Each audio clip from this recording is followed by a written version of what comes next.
Napakasaklap na ito sigurado. Una kay Alan Cayetano, kay Cayetano, napakasakit nito. At pangalawa sa mga DDS.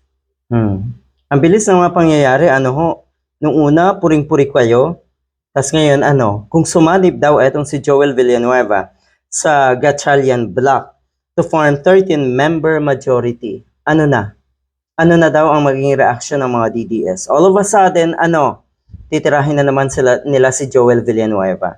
Sa puntong ito, kahit sumanib ka pa Villanueva sa Gatchalian Bloc, hindi pa rin mawawala sa isipan namin na meron kang dapat panagutan. Hindi pa rin mawawaglit sa isipan ng mga kababayan nating nasa Katinoan na meron kang dapat panagutan sa bansa natin. Hindi ibig sabihin na ito ay hahangaan ka na rin namin. Hindi ibig sabihin na ito ay exonerated ka na or wala ka ng pananagutan. Yan ang totoo. Pero sa mga diehard, syempre, kasuka-suka ka na naman. Kasuka-suka ka na naman. Paano kung may isa pa? Sino ba yung napapabalita na posibleng lumipat pa nga? Si Bongo daw. Si Bongo ay napapabalita rin po na lilipat. Mukhang yun na ata ang pinakamasaklap na posibleng mangyari sa mga diehard. Ang isuka nyo rin si Bongo.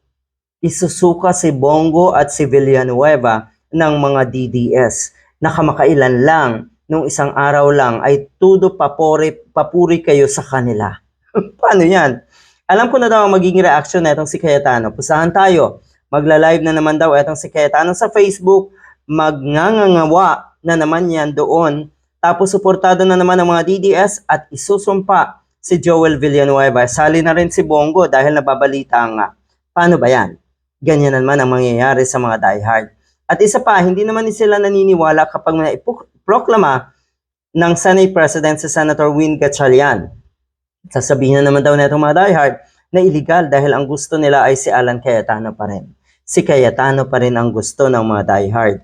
Kasi nga naman, walang sasalba kay Sara Duterte sa impeachment case neto sa Senado.